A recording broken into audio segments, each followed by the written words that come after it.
Didn't think this would get its own video, but f*** it. Plants vs. Zombies 2 has a Vasebreaker mode, and it's serviceable. It's probably the least talked about aspect of Plants vs. Zombies 2, but that's a given seeing as it hasn't been updated since 2015. So why am I talking about it today? Well, seeing as I've beaten as much of Plants vs. Zombies 2 as possible with only Plants vs. Zombies 1 plants, I want to test my skill in Vasebreaker, as well as seeing how good Vasebreaker holds up nearly a decade later. This will be a short video. For real this time, as PvZ2 Vasebreaker mode is pretty short. And this will be one of 2 bonus videos revolving around the vanilla PvZ2 with only PvZ1 plant series, before I officially conclude it. Don't worry, I plan to do another PvZ2 challenge in the future. But like I've mentioned before, I don't want to make content out of nothing. Now that we got that out of the way, let's try and beat Plants vs. Zombies 2's Vasebreaker mode with only Plants vs. Zombies 1 plants.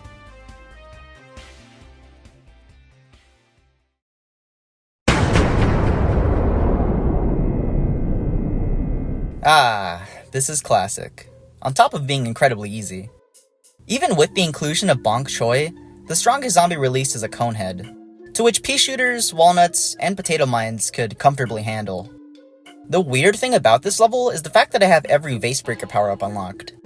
Isn't the goal of Vasebreaker to unlock these power-ups for Endless? They're also free for some reason. This ain't Garden Rush. To the left introduces Split Pea as a backwards attacker, which I am so thankful for. Why was backwards repeater a thing when Split Pea was right there? Anyways, this one's a little harder, but fully manageable. And we got an abnormally higher amount of coins. We're almost out of Player's House for the last time. The final level of the intro world introduces Gargantuar vases. These are going to be a big problem if we don't have the firepower or explosion damage to deal with them. And because of that, this one took a couple tries. If you're unlucky with the vases, you can become overwhelmed quickly, so it's important that you handle things one at a time, as well as breaking the right vases. By the end of this level, there should be 1 vase left, and if you played well, that Garg should be out in no time. We're awarded with the Reveal Vase power-up, which we already had, as well as unlocking Endless. Seems kinda counterintuitive to unlock Endless before completing the other challenge packs, but whatever. Let's jump into Ancient Egypt and see if we have the PvZ1 plans to beat PvZ2 Vasebreaker.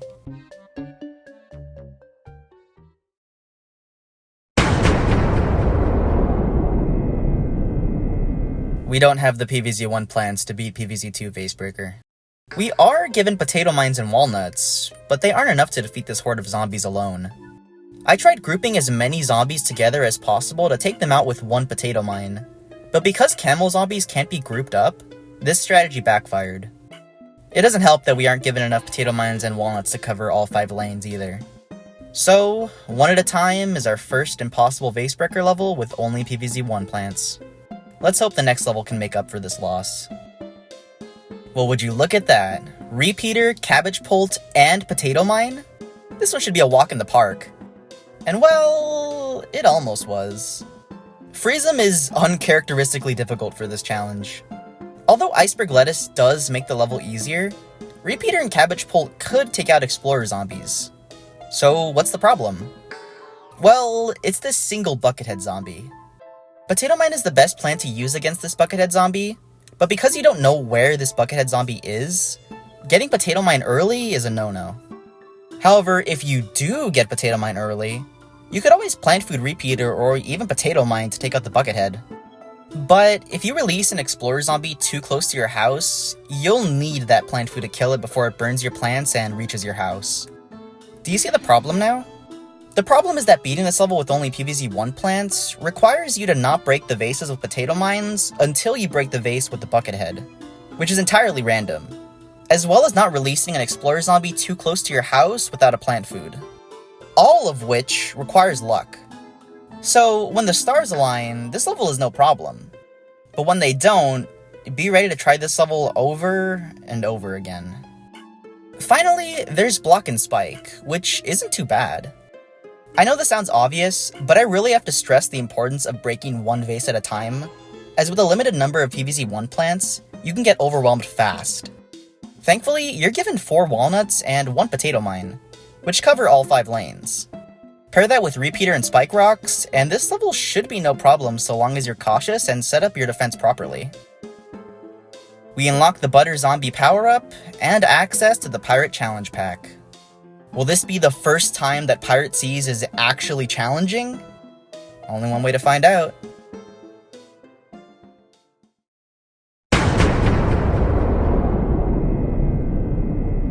Due to the limiting number of plants obtainable in Vasebreaker levels, certain zombies become much more of a problem than they are normally. This can be seen in 3x3, where our lack of high firepower and ineffective spike weeds make seagull zombies a genuine threat. You need to set up a defense early, but because that boils down to breaking the right vases, this one kinda sucks. It's not too bad once you have everything down though. Spring Rollers is up next, and I think I got really lucky with my first run because I beat it no problem. In the instance that you're not releasing enough plants, I can see this one being hard, but outside of that, you're given enough to tackle the horde. Let's see what the last level has to offer. And it's impossible. I have no idea why it's called Buttery Birdies when there's no semblance of butter at all, but I digress. Anyways, this level is hard. I was expecting to find split peas due to the vases being moved to the left, but I guess the level designer did that just to be a dick. Not only are there no split peas, but there's barely any planting space for the defense this level encourages. If you want to plant a walnut or a spikeweed in columns 3 or 4, you have to pray that you don't release a zombie when you break these vases, as just one seagull zombie could power through a bloomerang and bonk choi. Forbid you release a pirate captain, or especially a buckethead.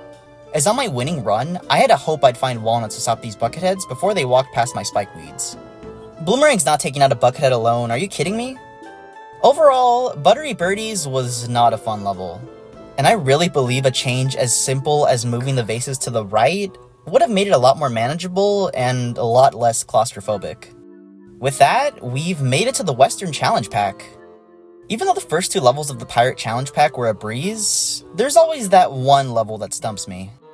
Time to see if Wild West tops even the last.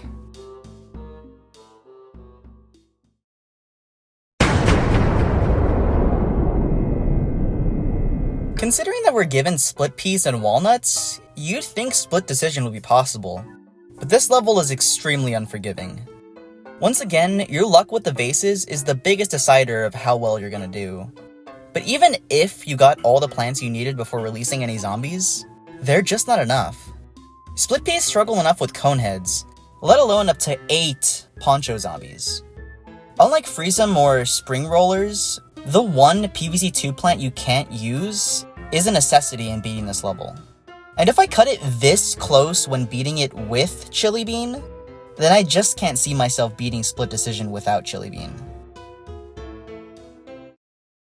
Oh boy. Chicken Skewers is so close to possible. Like, closer than any other impossible level across the entire series. However, the reason it's so close and not just possible is because of these 5 zombies. Out of the PvZ1 plans, Chicken Skewers gives you 6 repeaters, 1 melon pult, and 5 spikeweeds. 1 repeater and 1 spikeweed is not enough to reliably take out a bucket or poncho zombie, so you have to rely on pairing that 1 melon pult with your repeaters to take out these 5 zombies.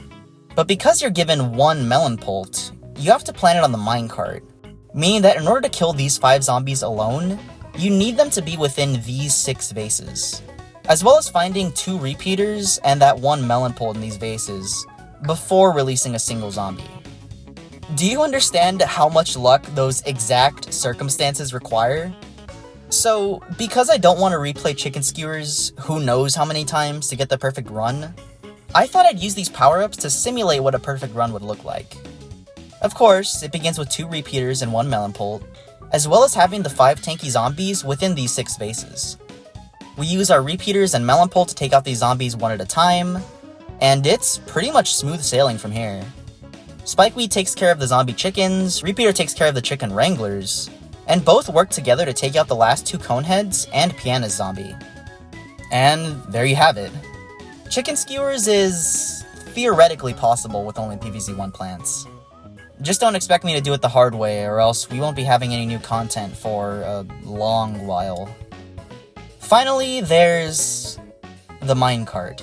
Very creative name, I know. And I'm not gonna lie to you all, I don't know how I beat this one. Objectively, it's the hardest Vasebreaker level so far. Vases on every empty tile, buckets and poncho zombies, and prospectors plus a bull rider zombie. However, I think I just played this one really well. Of course, taking things one vase at a time is the way to go, as well as having a potato mine pre-planted on the minecart in case you release a tanky zombie in columns 2 to 3. In fact, potato mine is your most valuable asset in this level, as you can take out groups of tanky zombies with the right timing and or movement. You're also given one plant food, which I used to clear out these last 2 zombies. And that's the play. We unlock the previously free reveal vase power-up, and that concludes every Vasebreaker challenge pack in Plants vs. Zombies 2. But is that really everything left to do in vanilla PvZ2?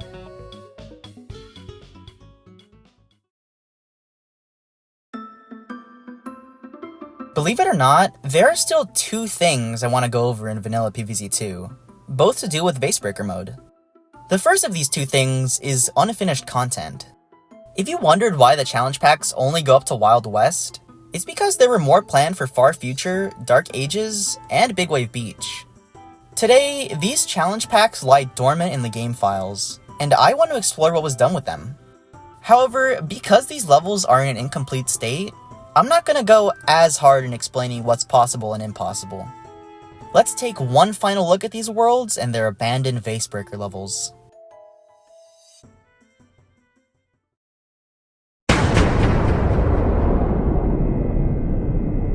Grass-Fed is the first level of Far Future's challenge pack, and it's quite unfinished. You're given magnifying grass, but have no access to sun through sun producers, the sky, or vases. In terms of the challenge, you're only given 4 pew shooters, which leaves at least 1 lane undefended. Even then, you don't have the plant food, or even the power tiles, to take out 4 lanes of these zombies. The next level is Powerful Connections, which is close to possible, but not quite. In terms of the challenge, you just need to plant 3 cabbage pults on these power tiles and plant food them. But even 6 plant-fed cabbage pults aren't enough to take out these bucketheads, let alone a Robocone zombie. Last, but especially not least, is Pull Back. This is the most interesting level in terms of the challenge, but is really f***ing hard. With PvZ2 plants, it's as easy as breaking every vase at once, planting spikeweeds and tile turnips at the back, plant fooding them, and using potato mine for whatever manages to survive. But without tile turnip, pullback becomes harder than chicken skewers. It's about grouping up as many zombies to kill with potato mines, as well as avoiding them from detonating shield zombie's shield, and prioritizing them for Mecha Football Zombie. And using Spikeweed's plant food for everything else, as well as to chip damage at Mecha Football Zombie. It's a huge pain in the ass, as well as requiring a lot of luck. But if you think you can do it, be my guest.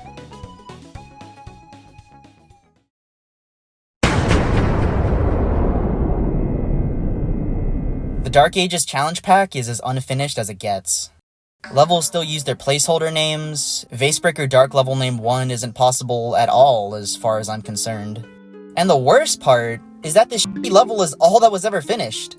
Seriously, levels 2 and 3 are just level 1 again. And as much as I appreciate the extra tries at beating this one, I never f***ing did. Finally, there's the Big Wave Beach challenge pack. Despite the immediate bad sign of Vasebreaker Beach level name 1, this one wasn't half bad. If we allow the use of tier 3 plants, level 1 is possible with Homing Thistle alone.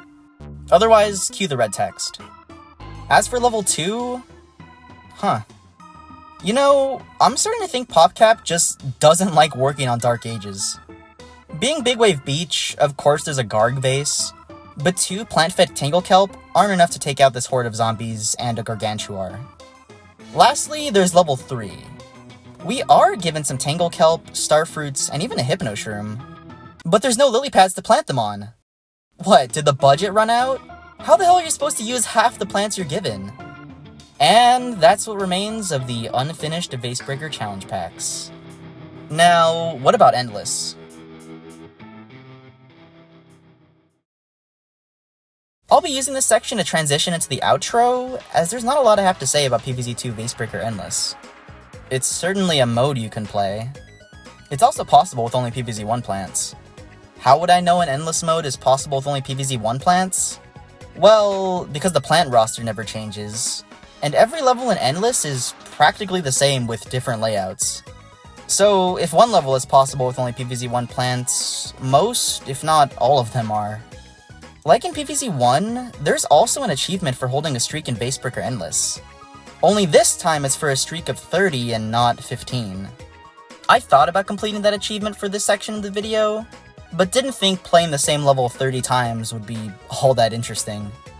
Reaching wave 15 also unlocks the Move Vase power-up, but I've had that unlocked since the tutorial, so not much of a reason to reach wave 15 now, is there, PopCap? And that's Vasebreaker!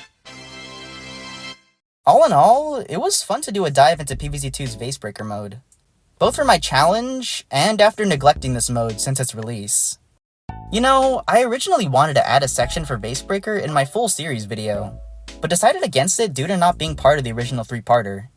Then I wanted to make an after the video on Vasebreaker, which I actually teased on my Ko-Fi, but felt like I'd be rushing to fit the 1-minute restriction. And now, here I am doing a little video about it, which I think is a good middle ground. I hope you enjoyed this one, even if it was shorter and different from my original PvZ2 challenge.